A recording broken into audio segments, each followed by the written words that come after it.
Hey fellow movie lovers, it's Devin for This Week in the Cinema, and it's time to reconsider. Back in 2009, Wes Anderson graced the human race with yet another one of his amazing films. This time he called it The Fantastic Mr. Fox, and Mr. Fox was very fantastic indeed.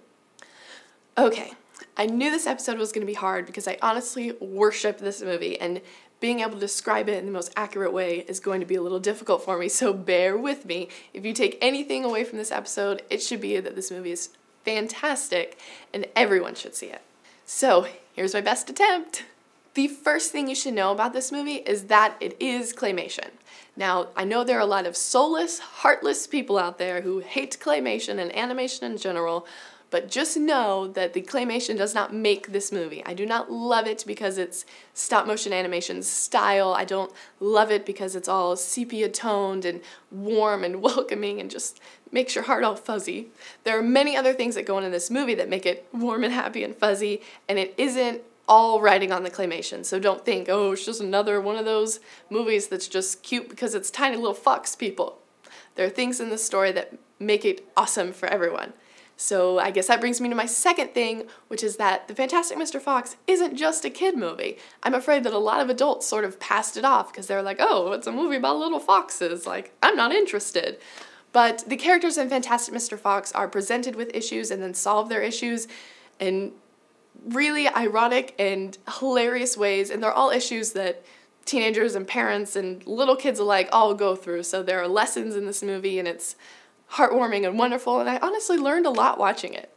And of course, if that isn't enough for you, if you just really need to be convinced, there honestly isn't anything better than listening to the soothing voices of George Clooney and Meryl Streep and Owen Wilson and Edward Norton, and they're all cracking dry jokes, and of course, it was filmed beautifully, so the casting was top-notch and absolutely spot on. It is so soothing to listen to. So that's The Fantastic Mr. Fox. If you get a second to see it, I really would suggest it. It's an amazing movie. Obviously, I'm a little biased because I do love Wes Anderson, but The Fantastic Mr. Fox is my favorite of all of his movies. Even if you don't think you're gonna like it, watch it because I've known tons of people where this definitely isn't their style of movie, but they really enjoyed it. So for This Week in the Cinema, I would check that out. I would reconsider The Fantastic Mr. Fox.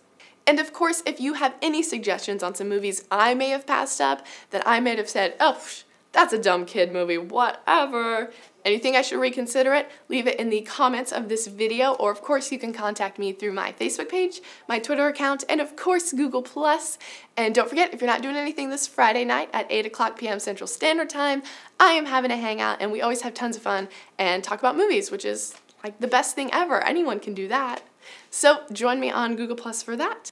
Until then, keep watching movies.